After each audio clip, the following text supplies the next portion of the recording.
आज हम संगीत में आधुनिक काल में स्वर व्यवस्था और सप्तक में मंद्र मध्यम तार के बारे में चर्चा करेंगे दोस्तों। सबसे पहले आधुनिक काल में स्वर व्यवस्था। आधुनिक काल में पंडित विष्णु नारायण भातखंडे जी द्वारा लिखित ग्रंथ अभिनव राग मंजरी और लक्ष्य संगीत अभिनव राग मंजरी और लक्ष्य संगीत ये दो प्रमुख ग्रंथ हैं, जिसमें उन्होंने श्रुतियों को स्वर स्थानों में बांटा। जो सारंगदेव कृत श्लोक के अनुसार ये षडज मध्यम पंचम की चार चार श्रुतियाँ, गांधार और निषाद की दो दो श्रुतियाँ और ऋषभ और देवत की तीन तीन श्रुतियाँ मानिए। परंतु इसके बाद से उनका प्राचीन और मध्यकालीन ग्रंथकारों से मतांतर है। भातखंडे जी ने उन लोगों की बाती श्रुतियों को उनकी अंतिम श्रुति पर न रखकर प्रथम श्रुति पर स्थापित किया।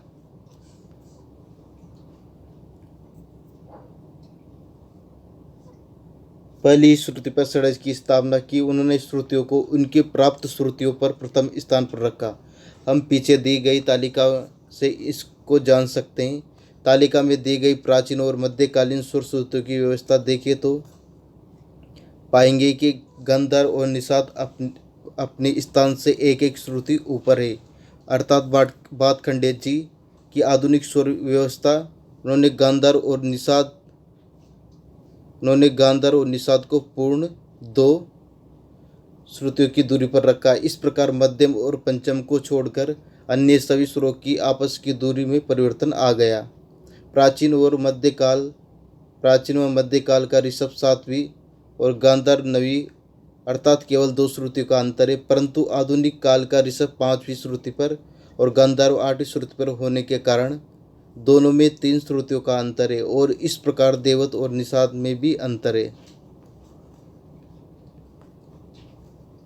आधुनिक गांधार व मध्यम तथा निषाद व तार सा की आपस की दूरी केवल दो दो श्रुति ही है, जबकि इन्हीं प्राचीन स्वरों की दूरी चार चार श्रुति है। इस प्रकार प्राचीन और मध्यकालीन श्रुति स्वर व्यवस्था से उनका शुद्ध टाठ हमारे कापी टाठ से के समान बनता है। भातखंडे जी की श्रुति स्वर व्यवस्था से उनका शुद्ध स्वर सप्तक बिलावल ठाट के समान बनता है।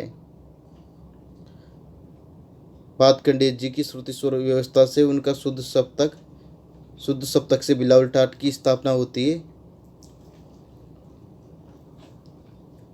अतः आधुनिक समय में हमारा शुद्ध ठाट बिलावल है। उपरोक्त व्याख्या से हमें ध्वनि से नाद से श्रुति और श्रुति से स्वर व श्रुति पर स्वरों की स्थापना के बारे में विशद जानकारी प्राप्त होती है। इस प्रकार श्रुतियों पर स्वरों की स्थापना के बाद हमें 7 शुद्ध व 5 विकृत स्वर कुल मिलाकर 12 स्वर प्राप्त होते हैं। इन्हीं 12 स्वरों से स्थान बनता है जिनको हम सप्तक कह सकते हैं।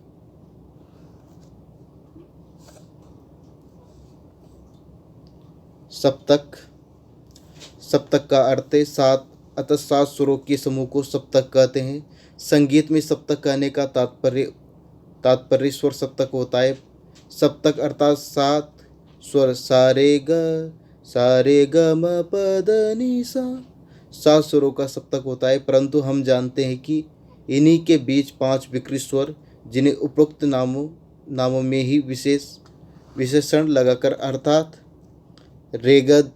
अर्थात कोमल रेगधनी और तीव्र म कहकर पुकारा जाता है, वे भी सम्मिलित होते हैं। अतः एक सप्तक के इस स्थान को शुद्ध और विकृत 7 शुद्ध 5 विकृत कुल मिलाकर 12 स्वर होते हैं। इस प्रकार 7 स्वरों के इस सप्तक की परिधि में सब स्वर शुद्ध और विकृत मिलाकर 12 स्वर होते हैं।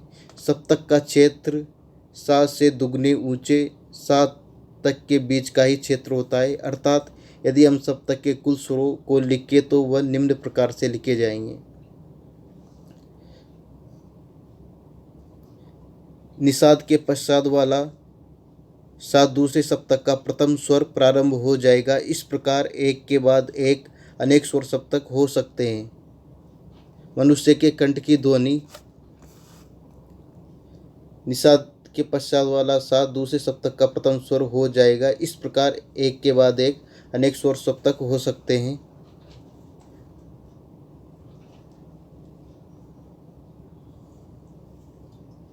मनुष्य के कंठ की ध्वनि 3 सप्तकों के नीचे या ऊपर जाना लगभग असंभव है। मनुष्य के कंठ की ध्वनि 3 सप्तकों के नीचे या ऊपर जाना लगभग असंभव है। अतः संगीत के व्यवहार में केवल 3 सप्तक ही माने गए हैं। भातखंडे जी की पुस्तक अभिनव राग मंजरी के अनुसार प्रथम सप्तक मंद्र, द्वितीय मध्यम स्मृतम, तृतीय तार संज्ञा से देव स्थान त्रय मतम। इस प्रकार भातखंडे जी ने भी 3 स्थान 3 सप्तक ही माने। उन्होंने पहला सप्तक मंद्र, दूसरा मध्य, तीसरा तार सप्तक माना।